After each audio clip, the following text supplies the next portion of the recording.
You are Locked On Bulldogs Postcast, part of Locked On Sports Atlanta on the Locked On Podcast Network. Your team every day. Welcome into the Locked On Georgia Squad Show, your home for the best Georgia Bulldogs talk. It's local insight you can't get anywhere but right here at Locked On. I'm your host, Tenitra Batiste. Alongside me are college football analyst Jarvis Davis and Locked On's SEC expert Jay Smith. Today's episode is brought to you by Game Time. Download the Game Time app, create an account, and use code LOCKEDONCollege for $20 off your first purchase. And our Locked On Georgia Squad Show is part of the Locked On Podcast Network, your team every day. So the new year didn't start off right for UGA. We'll discuss and we'll debate on what didn't go right for this defense and where Kirby and company go from here. But first, let's talk about a matchup that wasn't so favorable for the Dogs. Now, Gunnar Stockton's first half saw him fumble twice. One led to a punt, one led to a touchdown, but ultimately he had a respectable finish, we'll say. He finished the game going 18 of 29, 225 yards, and a touchdown, although he was minus 16 on the ground. But ultimately speaking, Jarvis, when you look at how this game played out with Gunnar Stockton under center, you know the big question is going to be, did the Dogs ultimately miss Carson Beck in this 23-10 loss to the Notre Dame Fighting Irish? I think so. Let me say this. I think Gunnar Stockton did a much better job than I thought he was, because coming into this game, I did not trust him throwing the football. I felt like he was a guy that kind of showed, to me that he can't necessarily be consistent in that area. And I think that when he had opportunity to throw the football and had time, I feel like he was able to kind of prove like, hey, I can actually get us through this game if the offensive line, was able to hold up, but that wasn't necessarily the case. But I think the big thing in this game was the fact that they weren't able to get that running game going. And that came true as far as what I expected from the team. I was like, if Georgia wasn't able to run the football like we're used to, I just knew that Gunnar Stockton wasn't going to be able to get the job done, putting his team on his back and trying to get to the semifinals. And Jay, before I go to you on that question, kind of getting your thoughts on Stockton versus Carson Beck, Jarvis, I want to follow up with you. Do you think that there was anything, because of course we knew this was also going to be a game with the run game that needed to be won in the trenches, but admittedly you saw Georgia kind of have some issues where Ernest Green had to go to right tackle, Xavier Truss had to go to left. Did that also have an impact, especially with them going down so early, in the ability to kind of give Gunnar Stockton the type of protection he needed, or make those those run lanes open for the running back core? Yeah, and you think that, with Mills being out, the big boy defensive tackle for Notre Dame, and you would have thought, and then Howard Cross ended up going out as well. So you would have thought they wouldn't be able to get something going early on. But it was just the way Alden Golden, I got to give him some respect as far as what his game plan was, because he was basically daring Gunnar Stockton to beat him. He was like, hey, man, we're going to have safeties in the box. We're going to have the linebackers up in the line of scrimmage. We're playing man coverage, sir. So you need to do something about it. And they just could not figure it out. I feel like Mike Bobo was just like, hey, man, you gotta get back them up off you, dude, because if they're not giving it up in the running game, you got to at least throw it to at least get those guys, get some room in the run game. Yeah. And when you look at this game, Jay, you kind of take a step back with the big question. It's going to be kind of an elephant in the room. Georgia announced, of course, about two or so weeks ago that, hey, there would be no Carson Beck in this quarterfinal game.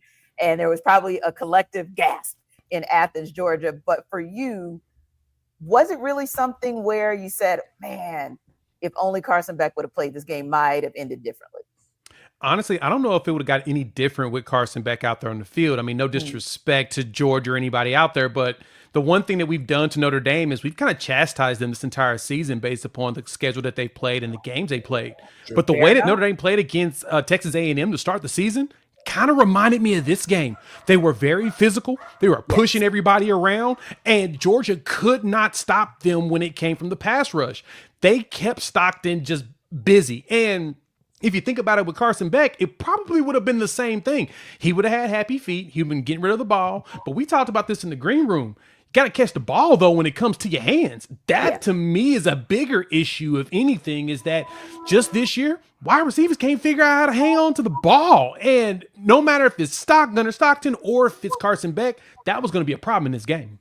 Yeah, it was unbelievably frustrating because I felt like there were moments in time, and granted, I know that, like you said, Dylan Bell was a little bit knocked around, if you will, so maybe that kind of got him off his, off his mark, but I honestly say the same. I don't think it would have mattered whether it was Stockton, Carson Beck, heck, DJ Shockley might have gone back out there and, attempted to do something. I don't really kind of know if it would have mattered because I really do think that Marcus Freeman, and like you said, Jarvis, I think that entire coaching staff said, I dare you to beat us in the air. And we know that you all are going to come out physical in the trenches, both on the offensive and defensive sides of the ball, but we're ready for you. And I think that's what I kind of saw that I don't know, maybe Georgia thought that that Notre Dame was going to do otherwise. Maybe, Jay, they missed that Texas A&M game. But that said, we do need to at least acknowledge the O-line and the fact that there was some shuffling that had to be done. And maybe that also could have contributed to why this Georgia team couldn't get that run game going. I just think Notre Dame's defense was just better. They were just better. You talking about, being aggressive. Even Christian Gray, when he got dinged for a penalty, he still was playing aggressive. You saw that late in the fourth quarter. It felt like Notre Dame defense wanted it more. And I even tweeted out during the game at Jarvis United, by the way, if y'all want to check it out. I'm doing a little something on that when it comes to talking that ball, baby. And, when I was like, special teams and defense, Notre Dame was dominating. When it comes to winning football games on Saturdays and Sundays, all you got to do is win 2 out of 3 phases. And more than likely, you're going to put yourself in position to get a dub. And that's exactly what Marcus Freeman did. I thought it was very interesting when it was fourth and 1. They had overturned the spot right there on fourth in the fourth quarter right there. And I was like, man, they better watch out for the fake. And then when you saw them run out there, I was like, man, something's about to happen. And then next thing you know, boom, they get off the field, and they run the offense back out there.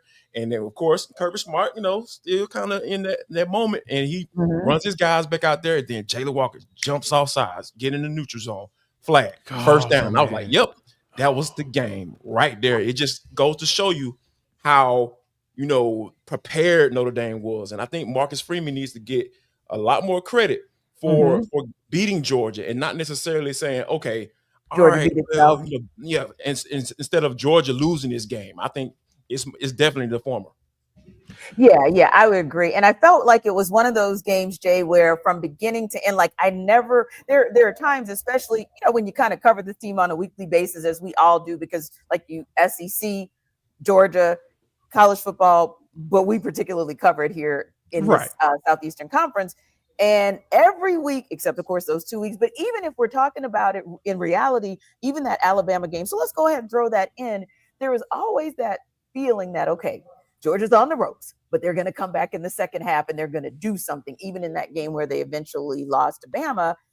Jay, I just never felt like that. I felt like this was a game where, like Jarvis said, Notre Dame was in control from the opening kickoff to the end of regulation. And what's crazy to even say that is Georgia only allowed 203 yards of total offense. Exactly. No, let me put that in perspective for you all. Georgia actually produced 294 yards of total offense, but they gave up only 203 and still could not find a way to get Notre Dame off the field in certain situations. Heck, let's take that special teams touchdown off. That return gone. Now we're looking at 16-10. No matter what, Georgia could not find a way to keep the ball moving consistently, and Notre Dame found a way to move it enough to burn just enough clock to get rid of the ball, punt it, and then force Georgia to do something. Georgia was doing some moves, but when it was critical and most important, they couldn't do anything. And I know we talk about Notre Dame and kind of how, the schedule and everything, but defensive efficiency wise, they're the number 2 defense in the country. Like, their defense is actually legit. Shout out to Marcus Freeman and what he's building at Notre Dame with a program where it's really hard to get people into the school.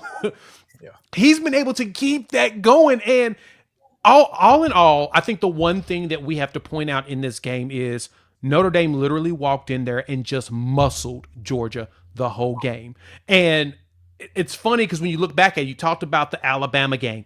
That was one thing where you saw initially where Bama was doing to Georgia. It was pushing them around. Yep. Georgia tightened up, said, nah, you're not going to push us like that, punk us. And they started to push back, and then it became a shootout at the end, which is good. But in this one, Georgia had no answer for the muscle. They just kept pushing them around. Couldn't get the run game going. Heck, Riley Leonard threw for 88 yards. That tells you all you need to know about how this game went. It was just punching you down your throat the entire time. And how do you stop that besides trying to man up and push back? Georgia couldn't. And it's wild to me to think that Georgia, of all schools, could not find a way to muscle back Notre Dame. Yeah, that was one that kind of disappointed me as well. And I thought to and the other thing was and we'll talk a little bit more about this in the second seg, but Georgia is also really great at making halftime adjustments. I don't know, Jarvis and Jay, if there was any halftime adjustment you could have made on the offensive side of the ball, but I'm going to ask you, could Mike Bobo have done anything, first of all, differently coming into the game with his game plan, but even at halftime, where this was still a game? 13-3 is not something that's insurmountable. Was there anything Bobo could have done differently to change the outcome of this game? I think that I think I had some issues with some personnel situations, right? Because especially on the fourth down, you knew that Al was going to bring the pressure because he's been doing it. He was doing it. He was doing it all night. When you have to throw the ball down the field, he was going to bring pressure. So not having a guy like Cash Jones in there and having Trevor Etienne, who did not know where to go when it comes to the protection, and then he just leaves his spot, and then the linebacker just coming right behind him and puts Gunnar Stockton on the ground. So I feel like he wasn't prepared. I feel like he wasn't prepared, and I hate to say that because I feel like Mike Bobo has gotten a lot of criticism, throughout the year, obviously. But I think in this particular moment, I felt like he wasn't prepared. He did not have Gunnar Stockton prepared to say, "Hey, man, when you start to see these numbers, hey, you need to shift the protection this way," because we know Carson Beck. That was a moment where they probably missed Beck too, because Beck. He's seen it all. He might not make the right decision when he's throwing the football, but he's at least able to recognize pre-snap. Okay, I know I need to shift my protection this way if we're outnumbered on this side of the football. If I think these guys are coming, so I think overall Mike Bobo just didn't have Gunnar prepared because, like I said, I'm not blaming Gunnar for playing badly. He made some nice throws. I think he did just enough to not be blamed for this loss. But I think this coach, I put some of this on Mike Bobo for not having this guy prepared. Yeah. I mean, the one way you need to prepare in this game is to just not get pushed around. I'm sorry. That's the only thing I keep going back to. Like, you know what this game reminded me of? This game reminded me of Alabama, Oklahoma earlier at the end of the season, right? The big knock on Oklahoma, besides the struggles of their offense, was that everybody was like, "Oh, I don't think they're SEC ready." So what Alabama did when they walked into Norman was like, "Oh, we're just gonna push them around. They're not SEC ready," and they got punched in the mouth. That's exactly what Notre Dame did in this game. Everybody thinks, "Oh, okay, it's the big SEC. They usually have the big dudes. They're gonna push you around." No, I don't believe adjustments could have helped in this game. They just kept running past dudes and pushing dudes around. Linemen getting pushed to the side, getting skipped over. That was a just a punking. That's all it was. That's all you can say, dog. It really was they just walked in there. They took their food. They said, "I'm going to eat your cornbread." And you just couldn't answer for you. Like, hey, I don't want my cornbread. You can have the cornbread. I'm good. Bobo just had to hand over the cornbread in this one because that's all they did was push him around. It's bananas that it was just that much of a muscle game. Jay. Go ahead, Jarvis. No, I was just going to say, like, it's amazing to me how we're talking about this game. I'm amazed. Yes. I never thought I'm gonna go back to when Kirby first took this job. When he first took this job, he said we have to get bigger.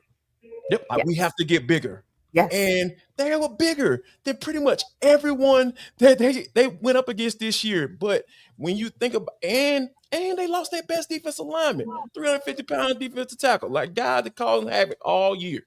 And they still weren't able to move those guys off the spot. I'm telling you, this doesn't happen to Kirby. I promise you. This doesn't happen to Kirby. And for him to the way we're talking about this game just goes to show that, that SEC label it's not as Any prominent. It's given not Saturday. as scary as it used to be, because guess what? A lot of people thought it was going to go the opposite way. This NIL money, if I can go get $8 million from what, Duke, like the talent going to get spread out, and ain't nobody waiting in line no more. So I think this game it was eye opening. I'm sure for Kirby, because it let him know, like, hey, let's just stepping on the field ain't gonna work anymore. No, and this is a requiem, no question about, like you said, Jarvis, not just what happened on the field today, but what it means for this team and this program for going forward. And we're going to talk a little bit about that, because we, on the other side of the ball, we are also accustomed to seeing some halftime adjustments that make things different in the second half. Don't know that we saw that today. We'll download on it next. This episode of the Locked On Georgia Squad Show is brought to you by FanDuel. So the NFL playoffs are almost here. We are in the final stages of the regular season, but it's not too late to get in on the regular season action with FanDuel, America's #1 sportsbook, because right now, new customers can finish the season strong with $250 in bonus bets if your first $5 bet wins. So FanDuel has so many ways for you to pick up a W. I know betting on which players will score a touchdown is so much fun. How many points each team will score, that's pretty thrilling. And of course, right here in Atlanta, the question is, how will the Falcons end this season? Will they end it scoring touchdowns? Will Michael Penix Jr. get a passing touchdown? How will things play out against the Carolina Panthers in the final regular season game? So remember, you can bet there on who will win the game. You can bet on who will score a touchdown. FanDuel has all of those options for you and so much more. So visit FanDuel.com to join today. That's FanDuel.com for your chance at $250 in bonus bets. Make every moment more with FanDuel, an official sports book partner of the NFL and also America's #1 sportsbook.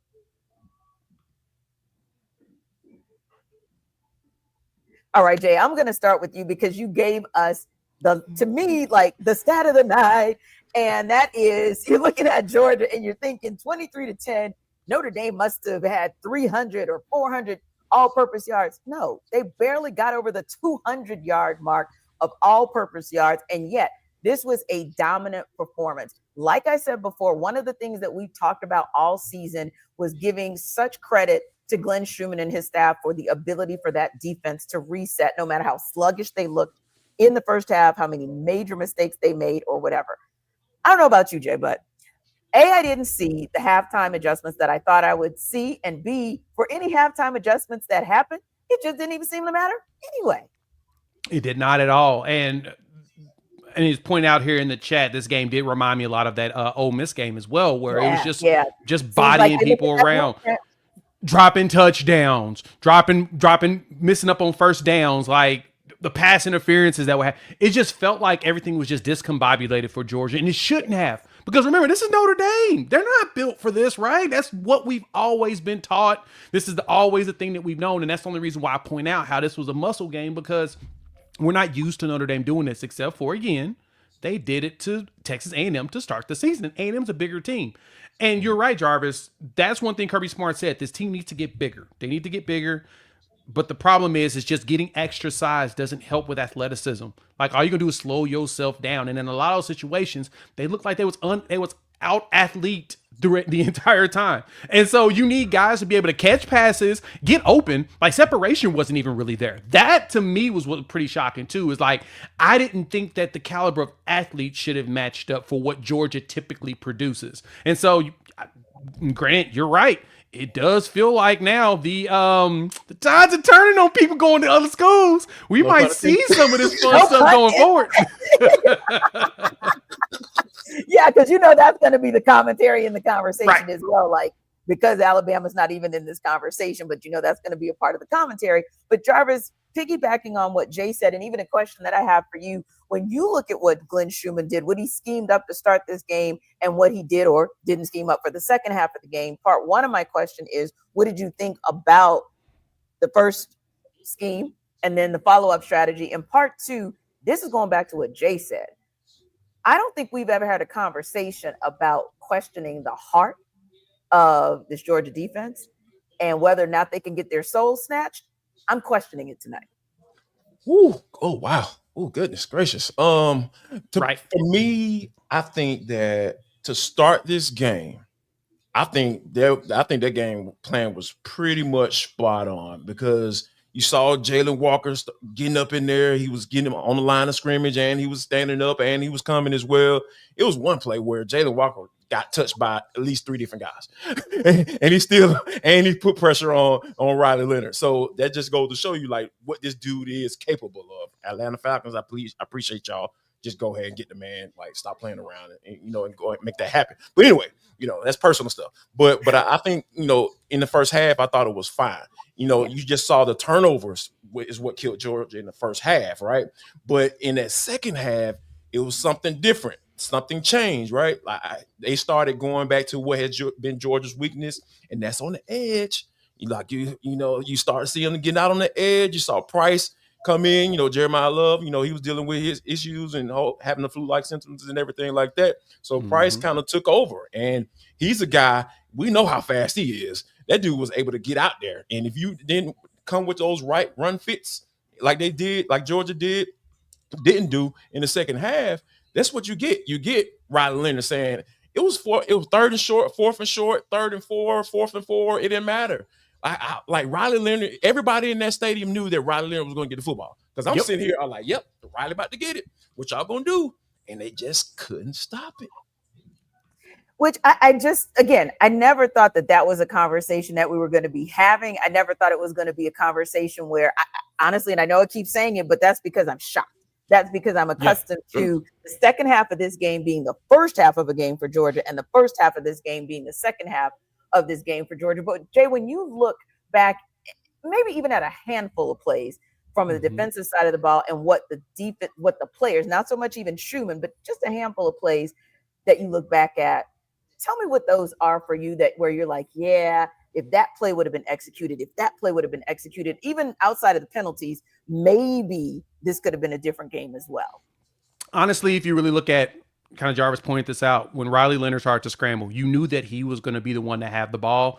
And no matter what, he make a little move here, a little dip there, a little cut here, and there was always a lane ready for him to go. They did that trick play here at the end, here in the fourth quarter, and it was like an end around. And I looked at that, I'm like, typically Georgia has somebody in the backfield ready for that, and they're going to go hit the dude, trip him up, and he didn't work. No, as that game kept going on, more and more plays just slowly materialized for Notre Dame, and they literally just picked you apart like slowly and meticulously. There wasn't a whole bunch of large plays for the most part. I mean, Riley Leonard had that long run, but for the most part, all their longest pass of the game was 14 yards. It was just doom, light stuff, hand the ball off, quick runs. Like Riley Leonard's 32-yard run was the longest run for the team, of course, but the next was 8 yards. Yeah. They were not just hitting you with a whole bunch of explosive plays. It's just they kept finding ways to get first downs. They kept finding ways to move the ball forward. That's all it was. They controlled the entire game. And then when you look at the turnovers, I mean, those two lost fumbles, those feel like as each one came out, one deflated Georgia, and then the next one just put the nail in the coffin for them on how the game was going to go. Because that second fumble, that hurt.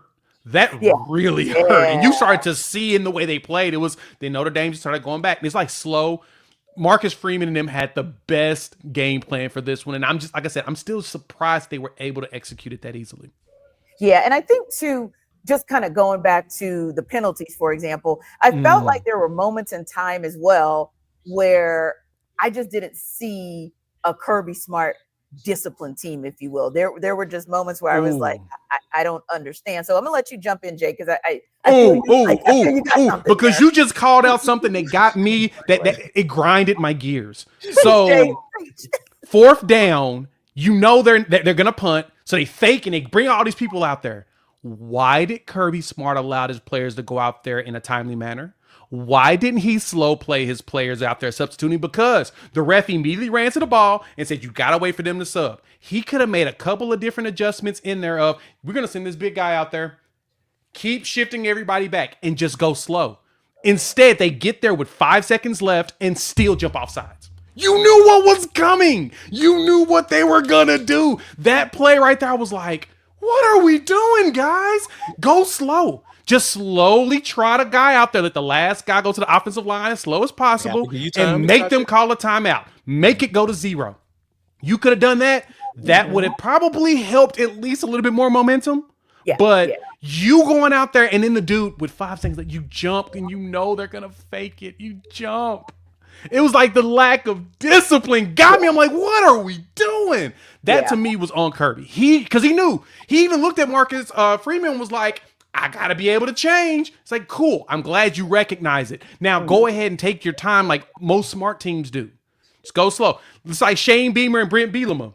Them battling back and forth on those subs. Hey, you know, they just go out there trying guys real slow. Get to about 1, call timeout. You never sub late when you have a quick offense. You always get your subs in early. That way they're forced to get their players out in a timely manner. But if you do it like Notre Dame just did in this last possession, nah, Georgia, like I said, bring a big dude out there and go slow. That's all you had to do.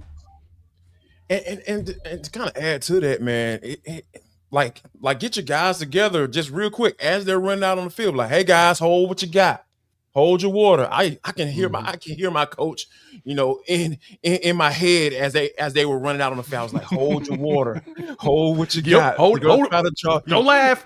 Size, come on, man. Like, because when you have to understand the situation, and when you have a coach that normally is doing that, right? Making sure guys understand what's about to happen. Hey guys, we have to be able to sub. So I need you guys to hold your water, hold your water, hold your water. And I felt like Kirby just didn't do that. And in that moment, because I knew if they got that first down, I was like, man, this game is over with, because, you know, Riley Leonard said, I'm putting the rock in my hand, coach. You know, go ahead and give me on my back. Give me me. Yeah. Get on my back, guys. I got you. Get on back here. And that's exactly what happened. Which is so interesting, because we usually have that one we usually see that one situation where there's a player, whether it's offensively or defensively for Georgia, where when we are having a post-game show, we're saying so-and-so put the team on their back. And it could be anybody. I mean, we've said everyone from Jalen Walker to Michael Williams to even a Dan Jackson at points in this season, where they have literally snatched a win out of the jaws of that opponent. And I just was kind of surprised that there was nobody on either side that was able to just say, okay, fine. You know what? It looks like I'm just going to have to take this game over somehow, some way, forget the schemes, forget the strategy. I'm going to just go out there and I'm going to just play my game. I'm going to play dogs football, and I'm going to will this team back in. And that's why I was saying, Jarvis, when I mentioned, you know, not seeing the heart we're accustomed to and kind of feeling like the dogs got their soul snatched. That's what it meant to me, because I never saw that guy come by and at least say, if we lose, we're going out in a blaze of smoke. Never saw that. I didn't feel like I did. Yeah, and that's the unfortunate part, right? Because, you know, me, I've always talked about, you know, Jay, like on the Bulldogs, you know, on the show, on the postcast during the regular season, I used to always talk about Michael moments. And we used to talk about, like, okay, is he gonna have that moment? Is this the game that he's gonna be able to step up and prove to NFL scouts that, hey, I'm that guy. I need y'all to take me in the first round. And sometimes it just didn't come. And you would think in a moment like this, I feel like Jalen Walker was there to start the game for sure. But at least he start by himself. And then I never forget, like, you know, I'm glad you brought up Dan Jackson. For Dan Jackson to come down and just miss a tackle like that, like, because most of the time when Dan Jackson come down here, he gonna put you on your back and he gonna make that tackle. And, you know, and for him to miss that open field tackle like that, it just goes to show you that Georgia was outmatched. They were outmatched, and people need to start to get in their minds that can happen, right? Because, you know, with Bulldogs, with the SEC and the SEC lore and the back-to-back national championships, and people arguing that they probably should have been in the playoff last year and they probably would have won it, you know, you want to keep it funky. Real talk. You know, so it just goes to show that, you know, these teams are coming now that they got opportunity to get into the playoff. You know, it's just things are going to have to be adjusted from here on out, because Georgia is always going to have that talent. But guess what? Some of those guys aren't going to go to Georgia. They're going to go to Notre Dame. They're going to go to Texas. You know, they're going to they're gonna go out there and it's gonna be game by game. It's gonna be, you can be beat, like for real, almost like in the NFL now. Yeah, and there was a missed opportunity as well. Kind of a, it's hate to like take the knife and kind of twist it, but this was a missed opportunity for Georgia as well to really kind of say to everybody, yeah, you know what? You left us out last year. We're going to show you that you should have allowed us to be in this playoff last year because we would have been the champions. And everybody was kind of waiting for that moment and that opportunity to happen. And I felt like that would have been good for the program, for the SEC to just kind of quiet all those detractors. But to me, low key, it just kind of gave them confirmation of all the questions that they've been having for this Georgia team throughout the season, which also puts questions at the foot of Kirby Smart to say, where does this Georgia program go next? We'll talk about that on the other side. This episode of our Georgia Squadcast, our Georgia Squad show, rather, is brought to you by Game Time. Attending the new 12-team college football playoff games is an incredible experience that brings fans together like never before.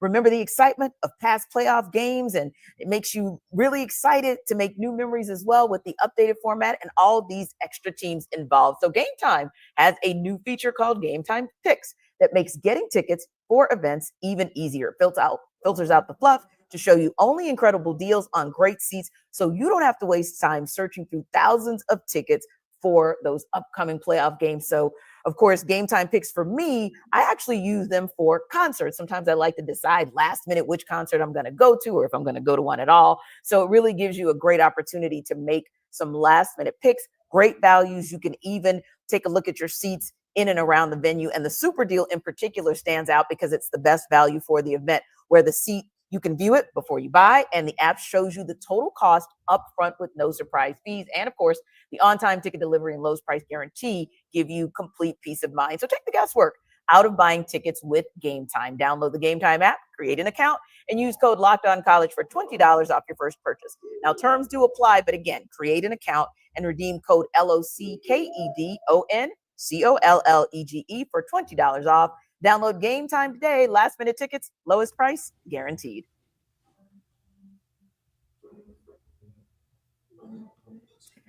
So in country Athens, Clark County, Kirby Smart's going to have some explaining to do when he returns. Didn't even sound right. Don't have some explaining to do. That's so hard for you to do. I know. So difficult. It's like asking the New Orleans girl to have a NOLA accent. Doesn't work. But Yes. that said, Jarvis, Jay, forgive us for our little extra there. But, I'm with you. but I mean, honestly, Kirby has some explaining to do. And right now, of course, they're still kind of in a cool off period. So he hasn't gotten through completely the post-game presser. If he does, of course, we'll give some reaction there to some of his comments. But ultimately, it does really kind of, and I don't want to sound dramatic, Jarvis, but I feel like this game kind of puts him in a situation where he's got to go back to the drawing board and kind of think about how he wants to reset to prepare this Georgia program and this team for exactly what you and Jay mentioned, which is competition that is coming from all points and all directions within the college football world. Oh, absolutely. This is, and that means getting out on the recruiting trail and recruiting your guys to make sure, they don't leave, because, Nitro Tuggle had jumped in the portal. He was out there. He was gone. He was shot them deuces. But, hey, some conversations happen, some NIL magically appears somewhere, you never know. And people change their mind and get up out the portal. So, the guy, I am just so fascinated. Can I just say this? I'm so fascinated that college football players have negotiating power. That is I love it. Amazing. I love it too. It is so great because I remember the days where coaches used to hold that little quote unquote 4-year scholarship over your head and say, hey, you go in within conference, you got to sit out a year. So good luck. So you're going to have to figure it out here. So I think, with the way the college football landscape has changed, I feel like Kirby needs to understand that, and for me, just personally, just watching this team, because I know he has so much talent that has gone to the NFL on the defensive side of the football. And the offensive linemen, they genuinely have had at least one or two prospects that are draftable. But I feel like comes up a little short at the quarterback position. I would agree. You know what I'm saying? Like, it just seems like you're willing to get a guy to get it done. Right. you're not, But Jarvis, can I just say this real quick? Sure. That has been, and of course, we're always doing 2 and 3 things as media professionals here, and people are always texting us, DMing us, and even in the comments saying, what happened? What is going on the offensive side of the ball? And my answer kept being, Georgia is happy being a defensive juggernaut, but doesn't seem to value the importance of being an offensive juggernaut as well. You can't get away with just a solid offense these days anymore, not even in the SEC, if we're being honest, right? I just feel like they don't have the guns. And someone even asked me, of course, about like a guy like Julian Lewis. And how do you just let that guy go walking out of the state of Georgia? Yeah. And think about this, Jay. You got, and I'm going to call it lucky, that Stetson Bennett IV caught fire 2 seasons in a row, because nobody ever expected Stetson to be that guy that he became, right? Carson Beck, you thought he was actually going to be better than he was, but then if you really kind of looked at it, he was maybe just above average, maybe a little bit more hyped. So to me, we haven't really seen that guy, right? That guy on the offensive side of the ball who, whether they did it with their legs or whether they did it with their arm or maybe a little bit of both, like Riley Leonard, just straight up took over a game tonight. I don't think Georgia's seen that. And for me, that's one of the places where Kirby Smart has to make some changes in his mindset and his approach to the QB1 position and even QB2. And Jarvis, can I say the D word? Absolutely. There are no good damn dogs in a wide receiver core. There are no good damn dogs in that wide receiver core. I promise you, I thought you were about to go somewhere else, T. Right. Well, hey, I'm in the chapel at the arena, man. I feel like Kirby Smart's gonna be walking around the streets of Georgia asking, "Hey, I got any more than walk-ons? Hey, I can need one of them walk-ons. I got to have me a walk-on." Because I'm telling you, it's the most fascinating thing that needs to be studied. Yes. That 5-star quarterbacks do not make it at Georgia. I don't get it. From Jacob Eason to Jake Fromm to Justin Fields, right?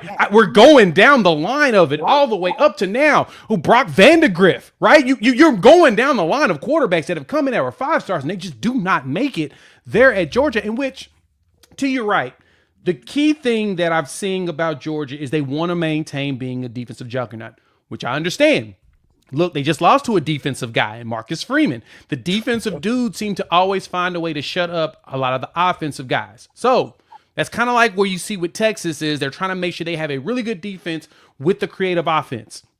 And Georgia was able to find a way of shutting down that offense with their defense, right? They understood the quarterback was, okay, we know how to rattle him enough and we're going to win this game. Yeah. But Georgia's not produced themselves a quarterback that can go out there besides Stetson Bennett, put the team on his back. So for real, he's going to walk around asking about, them walk-ons, man, because he needs another one. I got to have it. It's the only way you can break the curse of whatever the heck is happening at the University of Georgia. I mean, you lost Dylan Raiola, who flips and goes to Nebraska. And honestly, he kind of looks pretty good. Not going to lie. He would have been really nice to have. You got, Jaden Rashada? Isn't he on the roster right now as a 5-star quarterback? Yeah. I mean, isn't he just kind of kicking it over there as a 5-star quarterback? I mean, he played last year at Arizona State, in which now Arizona State looked really good this past season when he's gone. But he's played college football. We're not seeing Rashada. Is he not ready yet? Right. Where is the issue here when it comes to developing quarterbacks? And it's been going on for years. It ain't just Bobo. It's even before him, right? Tom Munkin's similar situation. Well, what are we doing? Let me stop you right there, Jay. I got to give Todd Monken credit. I feel like Todd Monken. No, he deserves it. It's just 5-star quarterbacks is wild that no one's been successful in Georgia under the Kirby Smart era. Come on now, Stetson Bennett caught some lightning that nobody could have ever imagined that Stetson Bennett was elite at understanding who he was and realized that, you know what, I'm better than what y'all saying I am. Walked out there, pulled his pants up and started cooking folks the second season. But the first year, he did everything you needed by not making mistakes.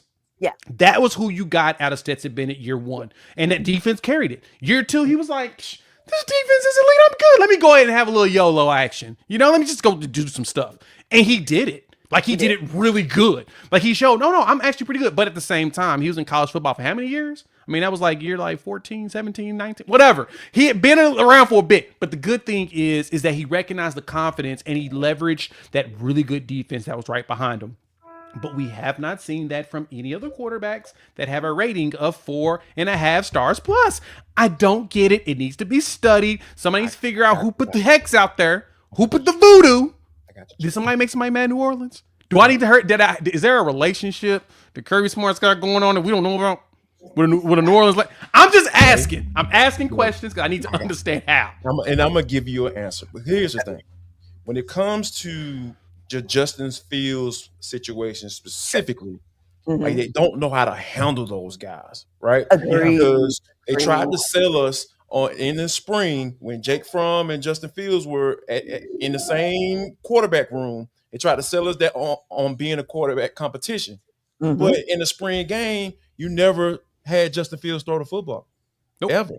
And then after the spring practice was over with, you start hearing leaks of, he doesn't understand the offense. He doesn't know how to throw the football. He can't grasp all of the second and third reads. And then he magically goes to Ohio State and throws for 50 touchdowns? Yeah. And remember that 5 or 6 in one game in a college football playoff situation, which was BCS at the time. So I think the answer to your question, the study, I feel like I've never been a guy about masters and PhD level, but oh my gosh, I could probably write a PhD, get my PhD on why Georgia quarterbacks, those big boy recruits specifically, don't go there. Oh yeah, Cam Newton. Mark Rick said that he need to play tight end. Yep. You want a Heisman Trophy big guy like that? Tight end. The guy that went and took Auburn to a national championship by his damn self. Literally, the roster had no NFL dudes on that roster. I'm just saying, that's just kind of what it is. Yeah, that's the point. How do you allow that to happen in your house? Yeah. I mean, there's nothing else you can say. But I do think that's actually an excellent point. But on the same token, in addition to that, I feel like maybe, Jarvis, this team leans into running back you a little too much as well. Meaning oh my God, what if tonight happens? They didn't see, they don't seem to have an answer for that. I think that's another thing where if you are a defensive-minded head coach or a defensive-minded program, it seems like your automatic thought process is, well, our running game is going to be our offense. You're seeing a shift out of that, not just in college football, but hey, at the pro ranks. Yeah. So at the end of the day, I think you guys are onto something in terms of how this Georgia program is going to have to really take a look in the mirror and examine how it approaches going after everyone who impacts the passing game besides a tight end.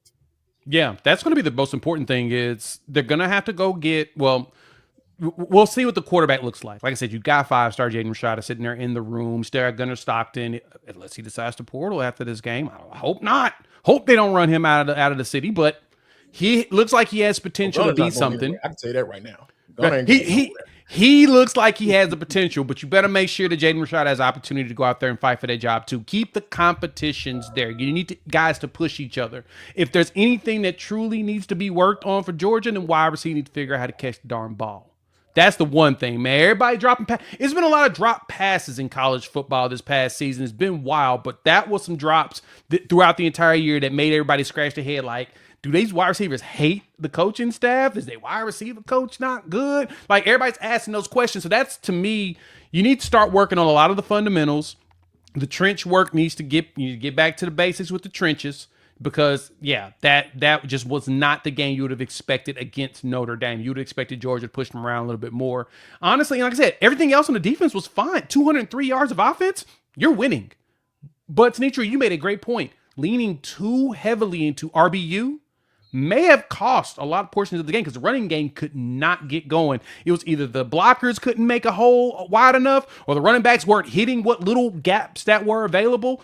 I mean, depending on the all-22 film, which I'm going to get my hands on and I'm going to watch it in a couple of days, I need to understand which one was it. Was there no holes or was the backs missing it? But you can't lean to RBU like that against a team like Notre Dame that likes to play physical. That's all Marcus Freeman is about, toughness. So they got some mirror talk they have to do. Look at the man in the mirror, have some conversations.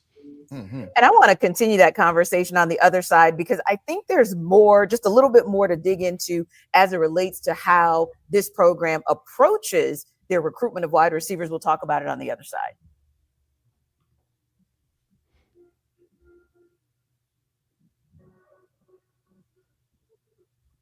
Now, granted, guys, Georgia did have some missteps not of their doing. They couldn't predict that there was going to be no Ray Thomas or Ra Thomas. There's no Kobe Young. Like, those are things where you had guys who definitely contributed and could have contributed on a higher level, but just ultimately weren't available due to off the field issues, right? But let's just talk about the guys who are still there. There were some guys, Dom Lovett, whom, for example, you thought were going to give you way more than you got out of them, right? And Dylan Bell, to me, was a guy who actually maybe on some level gave you a little bit more than maybe you thought you were going to get out of him in the receiving game. And I think the tight ends, especially as the season wore on, for me, they were solid, because I never expected one guy to be Brock Bowers. I was like, as long as the unit can be Brock Bowers, we're good. But for me, Jarvis Jay, I think we got to go back to how they also approach the recruitment of wide receivers and looking at those, because honestly, now where your 5 stars do tend to deliver is a wide receiver. A 5-star wideout coming out of high school, a 4-star wideout, those guys actually tend to live up to their billing. So what does Kirby Smart and company need to do, and to just get back out there on the on the recruiting circuit and say, hey, we know we've got to switch our approach and our thought process and mindset towards that position? I'm gonna be honest. The one thing that they could probably do to help and alleviate a lot of problems early, hit that portal, baby. There's always a good wide receiver in the transfer portal. And some people are not going to want to hear this, but go get one from a G5. Go get one from a FCS, because if they've put up numbers, they're most likely to translate those numbers up, at least in a portion, than a guy that's been sitting on a roster and ain't never produced nothing. Now, development is still critical, so you're going to still need to get some high school recruits. Unfortunately, this year, I think Georgia may have missed out on the lottery tickets that were all the random wide receivers that were nasty that went into college football, from Jeremiah Smith to Ryan Williams to Cam Coleman. I mean, there was massive amounts of 5-star wide receivers that was just stupid good out of nowhere. You're like, oh, wow, that's crazy. But wide receiver is the one position that is of abundance. You're going to find a bunch of good wide receivers out there because there's so many of them and so many options. Go get you some guys with height. Go get you some guys with enough speed to go with that height, but they gotta have the hands, because that was the problem this year. If you're dropping passes, it does not help anything for you. Was it Carson Beck led the country in drop passes this season? That, to me, that tells you that you have an institutional issue you need to work on. And so as long as this staff recognizes that and starts to evaluate their wide receivers based upon their hand capabilities, that's a good call. Go hit that portal. Go find you some of these G5 dudes that have hands. I promise you they'll be able to catch. Trey Harris is a great example at Ole Miss. He was fantastic this year. The dude can catch. Came from LA Tech. Do it. That's your best bet. What about you, Jarvis?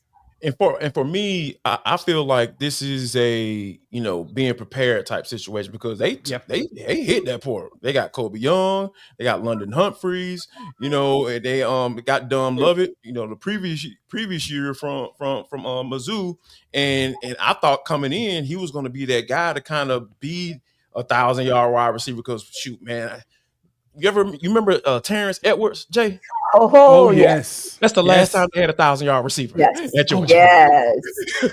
Well, because it's been spread around so much. It's just you just had so much talent, had so much more talent, which, to be honest, you would prefer to be able to have 3 dudes with 500 yards and 4 dudes with 700 yards. You would love to have that. But man, if you ain't had 1,000-yarder and woo, it's been a while. You got to have a dude that you just say, you know what, throw the ball to me. Get on my back, guys. Just throw the ball up there. I'm going to go get it. You need a dude that can handle contention. Yeah. And to be honest with you, I thought Kobe Young coming into this season, we talked about this on Atlanta Football Party.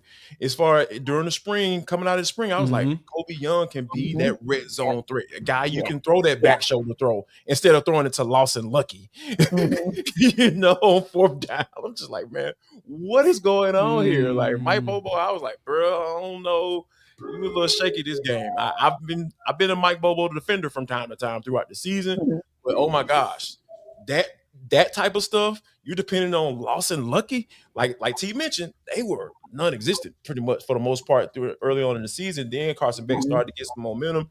They got Oscar Dipp, started getting those guys involved and everything like that, and they end up being pretty solid, to wrap up the season. But yeah, like when you lose a guy like Kobe Young, who is sure-handed, who you can count on, in those clutch moments when you're down in the red zone, when there's some 50-50 balls that have to be thrown up there, he can count on him to go get those. Yeah, it's time. So yeah, they have to hit the portal again because they hit it last year, Jay. It's just a matter of those guys have to come through. You have to hit on them when you go that route. Yeah, or and a big wide tight end. Well, yeah, you could do that too. yeah. But I was thinking too, like there are two things, and I hope this doesn't sound too cliche-ish, but or no pun intended, but I feel like you also got to get that dog, like dog after dog after dog. So like if your dog goes down, Rara Thomas, or if your dog goes down, Kobe Young, then there's another one and another one and another one, because everybody, even if they didn't come in 5-star, they think of themselves that way. They think of themselves as future NFL wide receivers, and they're going to be ready to play like that. I felt like we talked a lot about depth and how certainly Georgia is known for having depth, especially when we think about in the trenches, right? But I don't know necessarily if we saw that kind of depth, even in the running back room, right? Because we were seeing things from Branson Robinson, the little freshman, I'm drawing a blank for his name, but obviously you got him, you got Trevor 18, you had depth. Yeah, Nate Frazier. Right, Nate Frazier. Thank you so much, Jay. Nate was really good. You had depth in the wide receiver room, right? Because that Nate Frazier was a beast. So I felt like we go back to you set yourself up real well to be running back. So that if Trevor Etienne went down, which he ended up going down for a couple games, you were good. Where was that for the wide? Cass Jones too, like. Oh my God! Yes, he was clutch. Cass Jones was clutch.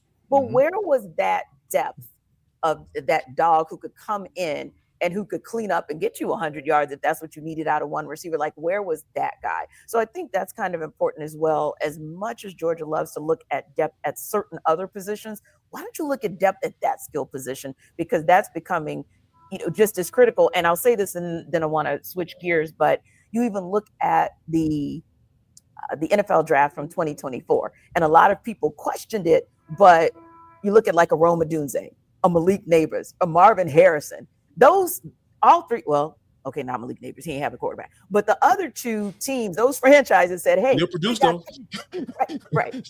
He gonna get one though this coming season. But Caleb Williams, you got a quarterback, right? You got a franchise guy. Kyler Murray, you got a franchise guy. So let's go out and get them some franchise receivers. The reason I'm saying that in the translation is the NFL is putting a premium on wide receivers. They understand the importance of making sure if you've got that quarterback, get him the ball. But even in the case of the New York Giants, Malik Neighbors talked about that in the 1-2 games the Giants actually won.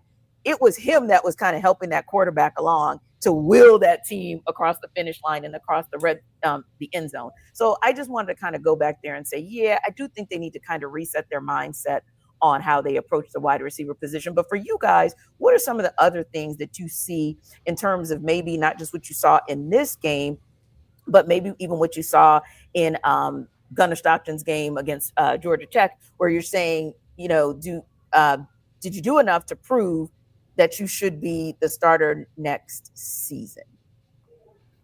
Or do you think it's going to, and part B, is this going to be a real competition between him and Jaden Rashada if Jaden stays? Well, I'll go ahead and start on this one. So the answer to your initial question, I felt like Gunnar was being put in a position just based off the narrative to be the starter next year before this game was even played. And I felt like the way he came out and played, that just confirmed or justified those thoughts and feels for Georgia, not me, for the Georgia higher ups, whether it be Kirby or Mike Bobo, and just the conversations about Gunner, just like, oh yeah, they just got fired up. I'm like, yeah, they got fired up. They lost their starting quarterback. So, yeah, I'm going to get fired up on defense because guess what? I need that fired up because I don't know what he's going to bring to the table. So, when he came in SEC championship game, Yes, I'm sorry, SEC championship game. Sorry, put Beck out there. Texas. Yeah. So, when he came into the game, you saw the feels and the thoughts and like, oh, all right, so we got to take it to another level now because we don't know what Stockton's going to bring to the table. Now, some guys will say, "Hey, we knew that he was going to come in and do that." Yeah, that's what you're supposed to say about your teammate. But I think that Gunner is going to be the starter for Georgia. I don't think it's going to be a real competition, to answer your question, T. I'd be interested to see what Jaden Rashada does as far as, does he jump in the portal? Does he have a conversation, or does he wait till, the window opens up in the spring? So I'd be interested to see if he's still around going into the summer, because I don't know what a quarterback can do to take Gunner Stockton's spot right now. Yeah, that's going to be the tough part too. It's Stockton was able to walk in there, do the Texas game, showed a lot of heart in the SEC championship game. Sure. And then in this one, he wasn't awful. He just couldn't get people to catch some of the passes, and just some things didn't work out perfectly. But to even add to that, though, DeAndre Swift and Holyfield were the last two running backs to get 1,000 yards in a season. You had two running backs did that. And before that, you had Nick Chubb and Sonny Michel. I was there at the Rose Bowl when they did that comeback against Oklahoma. And so you have running backs, like I said, RBU, you've got a lot of running backs that have put up 1,000 yards, but you didn't do that in the last few years. You've been able to stack talent on talent, but Jarvis, you made the best point at the beginning. This transfer portal, NIL, kids are recognizing, you know what? Let me go make some bread here because I may not go pro, and let me start now. Let me go somewhere where I have a great opportunity to start now. The talent spreads out. You can't stack talent on talent on talent. You need to find a dude that says, get on my back and I'm going to carry you everywhere. And they don't have a single player that makes you feel that way. Brock Bowers was your guy the last time. He had 900 yards in the season. But you ain't seen 1,000 yards since 2003. That, to me, is like, well, who's the go-to? It typically feels good to say, oh, we can spread the ball around to everybody. But if you're spreading the ball around and the ball keeps getting dropped, you still need that one sure-handed person where you can throw it to them and they just go, boom, catch it, and you ain't have to worry about it. That's what Ole Miss had with Trey Harris. You need someone like that. And, man, and if anything to add to it, the offensive line, man, I don't know. It just did not feel right in that game. It did not feel like they were making the holes. It did not feel like they can get the moves. Either they just got really big and really slow, or they just did not get strong and just got big. It's one of the two, and that's the thing that they're going to have to work on. Fast, Jay. I know Notre Dame is fast. Notre Dame is fast. Notre Dame is fast. And that's the thing that people sleep on, is that they're not only strong, but they're also fast. Right. They're strong and fast. They were able to do both, something you don't get very often. You don't see very often. So, yeah, Kirby's going to have to go back to the drawing board now, man. He's at that Nick Saban spot where things were kind of getting iffy, where things were kind of a little slow. He's going to have to reinvent him. He's going to have to reinvent himself. That's exactly what you got to do. Hey, get you a mobile quarterback. Yes. Get your defense a little bit faster, maybe a little bit leaner, but faster, to where you're getting to plays and stopping them a lot faster. They're going to have to do something to help because, yes, the SEC is so defensive heavy. Like, I think of the top 10 teams in the country in defense efficiency, about 8 of them were SEC teams. So you're going into defensive gauntlets. You're playing defensive coordinators that are NFL caliber guys that the NFL are trying to steal daily. So you're going to have to play that chess match right. The best way to do it is to reinvent yourself and start a trend that other teams can't stop. Notre Dame just gave you the blueprint. Go do what they did. Yeah, I think that's a great point. You saw the blueprint. Actually, you saw the blueprint beat you, and you saw the opportunity where you barely beat the blueprint several times this season. So that should give you, that should be what the thing. And we all know Kirby Smart is going to be up every night until. But that should keep Kirby Smart up at night, because those are realistic expectations, as you guys mentioned, as people start to kind of look at, or teams and programs start to look at, okay, got a shot at this. All I need to do is get in that top 12. And once I get in, it's on. All I need to do is get in the dance. And you're starting to see, even in Arizona State, who wasn't able to pull it off against Texas, but they got in the dance. You see a Notre Dame team that got in the dance against the number 2 team and made them pay. So I do think that there's some things that he needs to go back to the drawing board, and definitely, it's going to be an interesting off season for Kirby Smart and that University of Georgia program.